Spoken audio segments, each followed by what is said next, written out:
My name is Sarah Miller. I'm 34 years old, and the sting of that particular Tuesday morning board meeting still feels fresh, even now. I can still picture the polished mahogany table, the impassive faces of the board members, and the smug, dismissive smirk on my boss, Mr. Albright's face. He just told me, in front of everyone, to essentially be quiet and let the senior executives handle it, right as I was about to present the core findings of a market analysis I'd spent 3 sleepless months perfecting. The project was supposed to be my breakthrough, the one that finally proved my worth in a department that seemed to value a well-placed golf joke over actual competence, especially from someone like me. I remember the air being sucked out of my lungs, the heat rising to my cheeks, that familiar cocktail of fury and helplessness churning in my stomach. They all just stared, some with pity, most with indifference, as Albright effectively erased me from my own presentation. He wanted me to be a silent, agreeable ornament, a footnote in my own career. Little did he, or any of them, know that the universe, or perhaps just impeccably timed karma, had a very different plan for how that meeting was going to end. They thought they had silenced me, but the most important call of my professional life was about to interrupt their smug little consensus. Have you ever poured your heart and soul into something at work, only to have someone else try to take the credit or, worse, tell you your contribution wasn't valuable?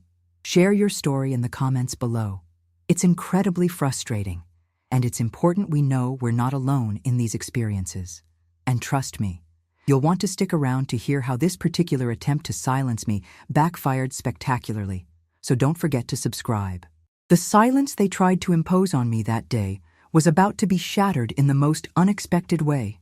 That moment in the boardroom, with Albright's dismissive wave of his hand, wasn't an isolated incident. It was the culmination of 5 long years at Sterling and Finch, 5 years of biting my tongue, working twice as hard for half the recognition, and watching men with a fraction of my dedication and insight climb the ladder while I was told to be patient, or worse, more of a team player, which usually meant letting someone else take credit for my work. Mr. Albright, our department head, was the architect of much of this. He had this way of looking at me, a sort of benign condescension, as if my very presence in a senior strategy meeting was a delightful little anomaly, like a child wandering into a grown-up's party. He'd listen to my proposals with a patient smile, nod, and then invariably turn to Mark, his golden boy, and ask, "Mark, what are your thoughts on this more practical angle?" Mark, who usually just rephrased my core idea with a bit more jargon and a confident baritone, would then be praised for his sharp thinking. It was infuriating, a slow, steady erosion of my confidence and my will. I'd spend weeks, sometimes months, on research, on building a case, only to have it casually repackaged and handed to someone else. I remember one particular project, the Henderson account. It was a mess when it landed on our department's lap. Everyone else avoided it like the plague. I saw an opportunity, a way to really prove myself. I worked nights, weekends, poring over their financials, their market position, their internal struggles. I devised a recovery strategy that was, if I may say so myself, brilliant. I presented it to Albright, my heart pounding with a mixture of pride and trepidation. He skimmed through it, made a few non-committal noises, and said, "Good effort, Sarah. Leave it with me." 2 weeks later, at the quarterly review, Mark presented my strategy almost verbatim as his own initiative. Albright beamed, patting him on the back, lauding his innovative approach and proactive leadership. I sat there, invisible, my insides coiling into a tight, bitter knot. When I tried to gently point out my significant contribution later, in private, Albright simply said, "Sarah, we're a team. Mark has a knack for presentation. You should learn from that." It wasn't just the stolen ideas, it was the constant, subtle undermining. It was being asked to get coffee in meetings where I was the lead analyst. It was being talked over, interrupted, my opinion solicited as an afterthought, if at all. It was the friendly advice to soften my approach or not be so intense, while Mark's aggressive, often ill-informed pronouncements were lauded as decisive. The double standards were blatant, exhausting.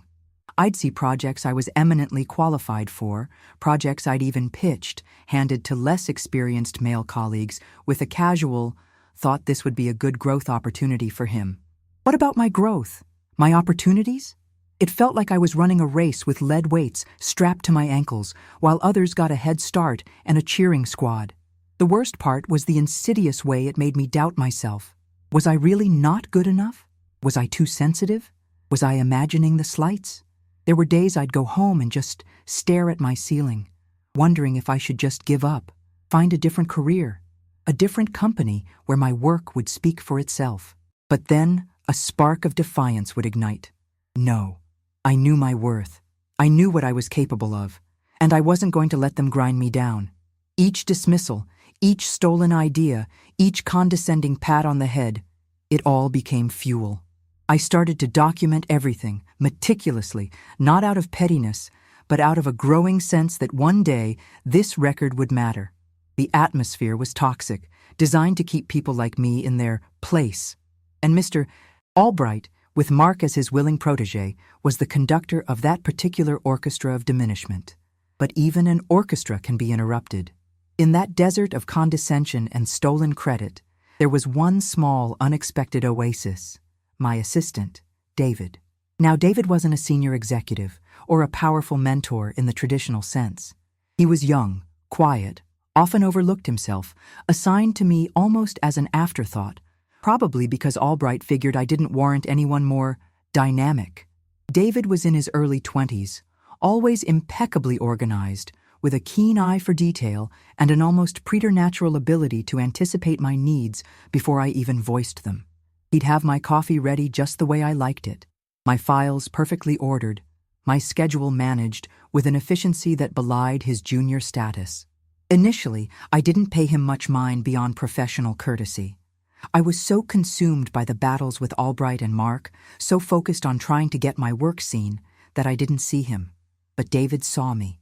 He saw the late nights I pulled, the meticulousness of my research, the frustration simmering beneath my carefully maintained composure after yet another dismissive meeting. He never said much, but his quiet support was a lifeline. Sometimes, after Albright had particularly eviscerated one of my ideas in a team meeting, David would silently leave a printout on my desk of an industry article that validated my exact point, with the relevant paragraph subtly highlighted. Or he'd find a small error in Mark's repackaged version of my work, an error I'd missed in my fury, and discreetly point it out to me, allowing me to at least reclaim a tiny piece of intellectual ground, even if only in my own mind. He was also the keeper of records, in a way. He managed the departmental document server, and he knew exactly when my reports were uploaded, and when, suspiciously, slightly altered versions under Mark's name would appear a day or two later. He never explicitly accused anyone, but the knowing look in his eyes, the slight tightening of his lips when he handed me a printout of Mark's brilliant new proposal, spoke volumes. It was a silent acknowledgement that I wasn't crazy, that the injustices I was experiencing were real. There was one instance, about a year before the infamous board meeting, when I was working on a particularly complex merger analysis. The data was a nightmare, and I was struggling to make sense of a crucial data set. I'd mentioned it in passing, more to myself than to anyone. The next morning, a neatly formatted spreadsheet was on my desk, the problematic data clearly organized and summarized with a small handwritten note. Thought this might help. D. He'd stayed late, unasked, and untangled the mess. When I thanked him profusely, he just shrugged, a faint blush on his cheeks, and said, "You looked like you needed an extra pair of eyes. Besides, your analysis is always the most thorough." That was David. He didn't have the power to change Albright's mind or stop Mark's plagiarism, but he validated my work and my worth in small, consistent ways. He was the quiet observer in the corner, the one who saw the machinery of the office politics for what it was. He treated me with a respect that was starkly absent from my superiors. He called me Ms. Miller with genuine deference, not the patronizing tone Albright used. He listened, really listened, when I occasionally vented my frustrations in a quiet moment, offering not solutions he couldn't provide, but a sympathetic ear and an unspoken understanding. In a workplace designed to make me feel small and insignificant, David's quiet, unwavering belief in my competence was a small, steady flame. And as it turned out, his role in my eventual vindication would be far more pivotal than either of us could have ever imagined. He wasn't just my assistant, he was my silent, steadfast ally.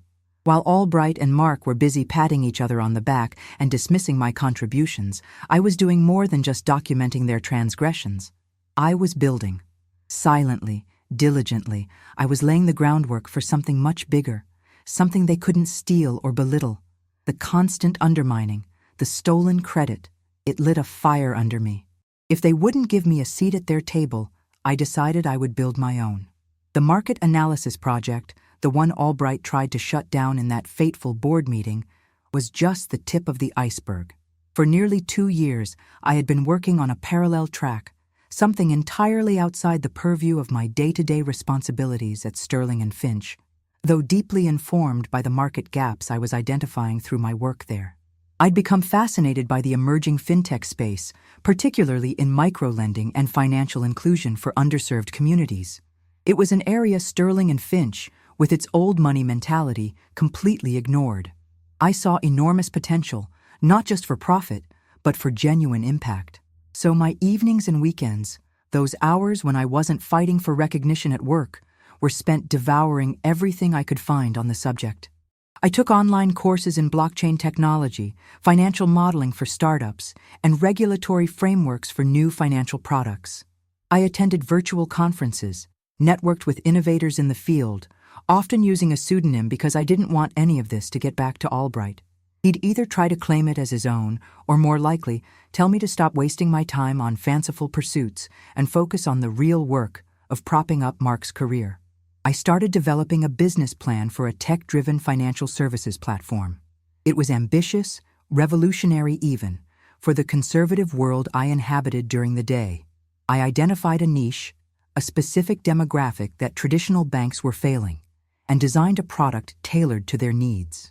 The data I was collecting for Sterling & Finch, the very data Albright wanted me to just hand over, was ironically feeding into my understanding of these unmet needs. I was meticulous, cross-referencing everything, building robust financial projections, and developing a go-to-market strategy. My apartment became a war room, covered in whiteboards, sticky notes, and printouts. David, bless his heart, sometimes helped me organize my research materials for this personal project, as I vaguely called it, never prying but always efficient. He'd even offered to proofread some of my early drafts, his sharp eye catching typos and inconsistencies I'd missed after hours of staring at a screen. The key was discretion. I knew that if even a whisper of this got out at Sterling & Finch, Albright would either quash it or worse, try to co-opt it. So I operated in stealth mode. I used my personal email, my personal laptop, and met with potential collaborators. A brilliant coder I knew from college, a retired banking executive who acted as an informal mentor, in coffee shops miles away from the financial district. About 6 months before the board meeting, things started to accelerate. My personal project had attracted the attention of a small, forward-thinking venture capital firm. They were intrigued by the concept, by the depth of my research, and by my passion. We had several discrete meetings. They grilled me, challenged my assumptions, and pushed me to refine my model. It was exhilarating.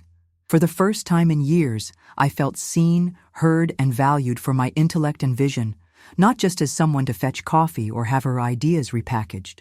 The culmination of this silent rise was an offer of seed funding, a substantial amount, enough to launch the platform and build a small team. And crucially, they wanted me as CEO. The offer was contingent on a few final due diligence steps, but it was real. I was on the cusp of leaving Sterling & Finch, of trading the soul-crushing toxicity for the terrifying, exhilarating prospect of building something of my own. The irony was, the market analysis I was supposed to present to the Sterling & Finch board that Tuesday morning contained several key data points that subtly, but powerfully, validated the core premise of my new venture. I hadn't planned to reveal my departure or my new company in that meeting. My intention was simply to present my findings, do my job, and then, in my own time, tender my resignation. But Albright's attempt to silence me, to make me invisible one last time, was about to create an opportunity for a much more dramatic exit. My silent rise had reached its launching pad. So there I was, in that sterile boardroom, the echo of Albright's dismissive, "Sarah, let's leave this to the senior team, shall we?" still hanging in the air. He'd actually gestured for Mark to take the clicker from my hand.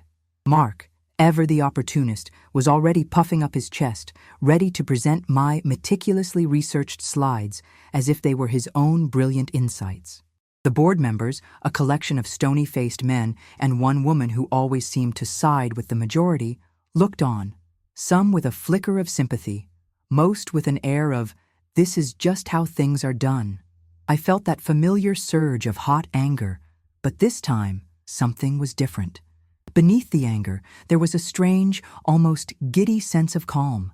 The seed funding for my venture had been finalized the previous evening. My resignation letter was already typed, sitting in my bag. I opened my mouth to protest, to say something, anything, but Albright cut me off again. "Mark, why don't you walk us through the executive summary? Keep it concise." He smiled benignly at me. "We appreciate your groundwork, Sarah."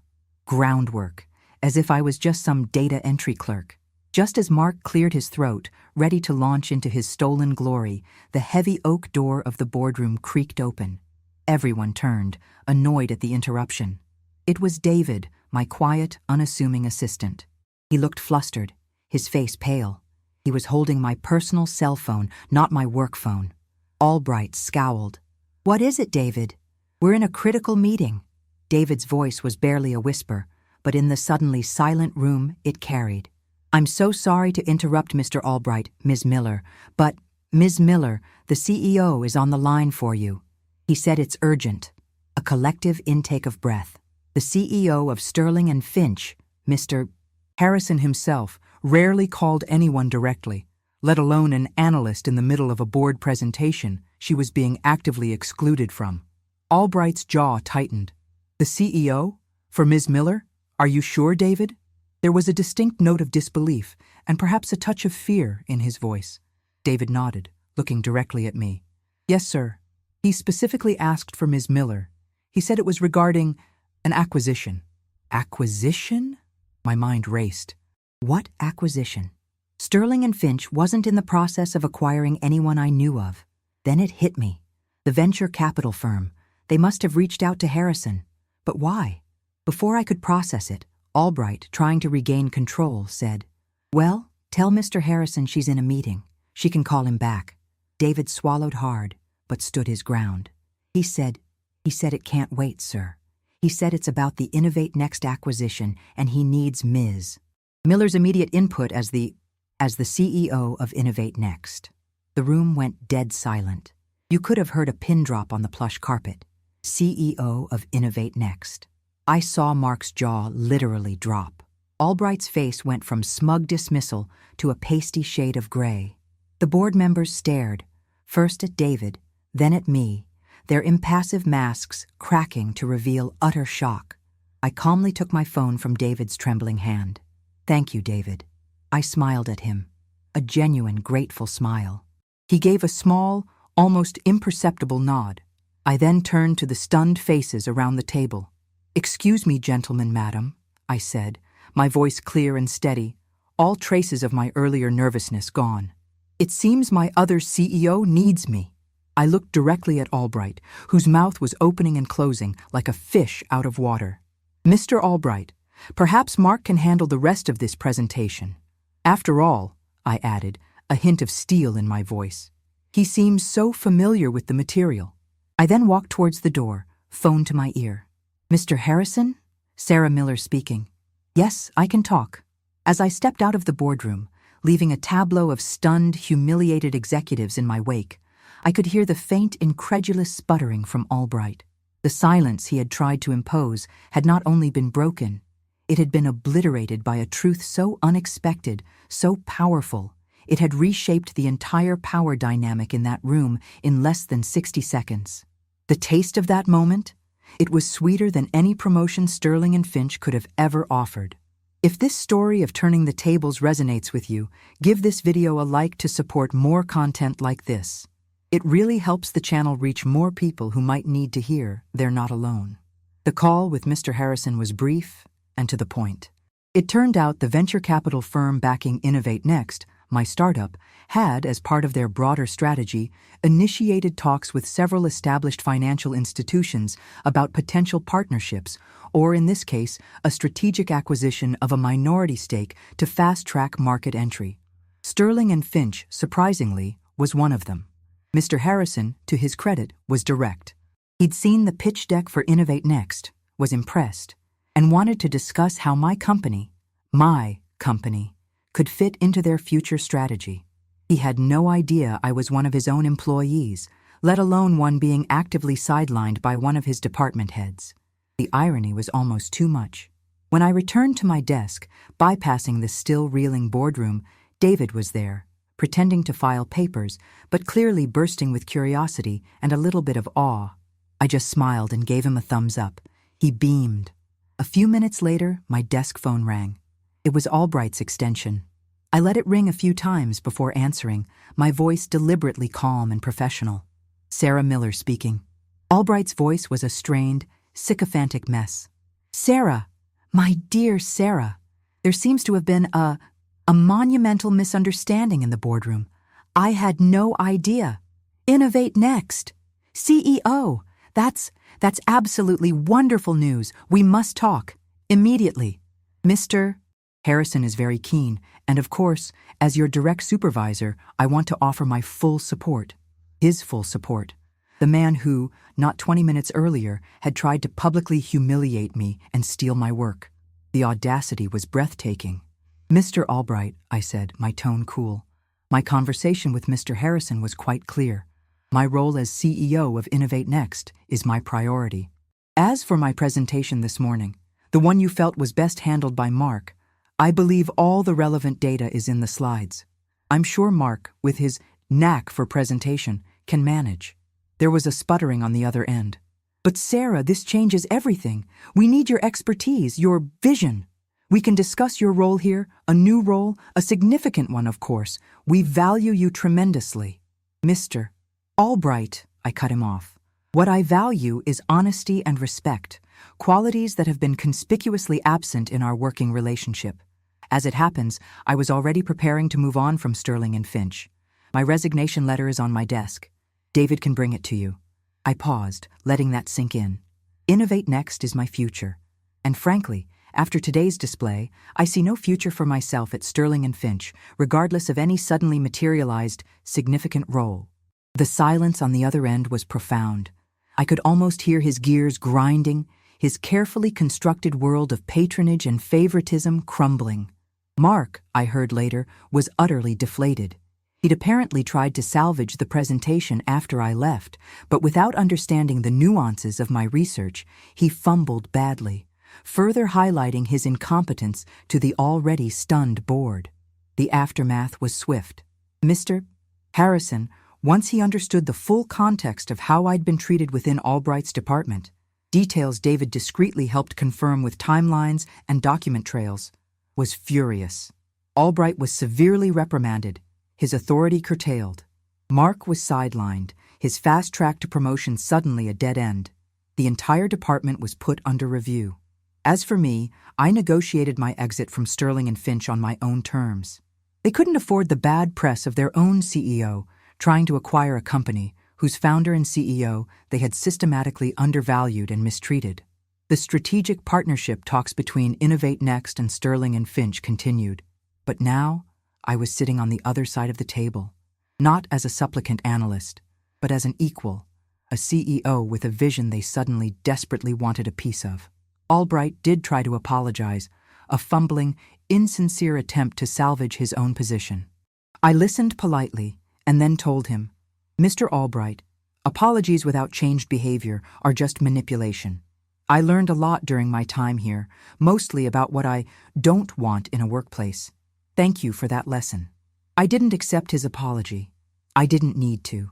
My triumph wasn't about his contrition. It was about my own empowerment, my own success built despite him, not because of him. The power dynamic had irrevocably shifted. I was no longer the quiet girl they could dismiss. I was the CEO, and they knew it. Looking back on that whole saga at Sterling and Finch, it's clear that the constant dismissal, the relentless efforts to diminish my contributions, were, in a twisted way, a catalyst.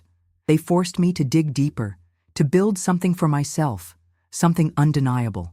True value isn't something that can be conferred or taken away by a dismissive boss or a biased system. It's something you cultivate within yourself through hard work, resilience, and an unwavering belief in your own capabilities. That boardroom incident wasn't just an ending, it was a spectacular beginning. It taught me that sometimes the greatest power comes not from fighting for a seat at a table where you're not welcome, but from building your own, bigger, and better table. Innovate Next is thriving now. We've secured further funding, expanded our team, and yes, David is my chief of staff, his quiet competence and loyalty rewarded. We're making a real difference in the fintech space, providing services to people who were overlooked by traditional institutions, much like I was overlooked at Sterling and Finch. The irony isn't lost on me. Sometimes I still see Albright or Mark at industry events. They're always overly friendly, almost desperate for a moment of my time. It's a strange feeling, not vindictive, but validating. It's a quiet reminder of how far I've come. My journey was about more than just corporate revenge. It was about reclaiming my narrative, about proving that competence and vision will eventually find their way to the light, even if they have to blast through a few doors to do it. It taught me the importance of allies, even the quiet ones, and the incredible strength that can be found in adversity. The attempts to silence me only made my eventual voice louder, more impactful. They wanted me to be a footnote. Instead, I became the author of my own success story. What would you have done in my place? How would you have handled years of being undervalued, only to have such a dramatic opportunity for a turnaround? I'd love to read your thoughts in the comments. And if you've ever faced a similar situation, or if this story of overcoming workplace injustice and finding your own power resonated with you, please share your own experiences. Let's create a community where we lift each other up and show that resilience and talent will always shine through. Don't forget to subscribe for more stories of triumph and transformation. Your voice, your story, it matters. Never let anyone convince you otherwise.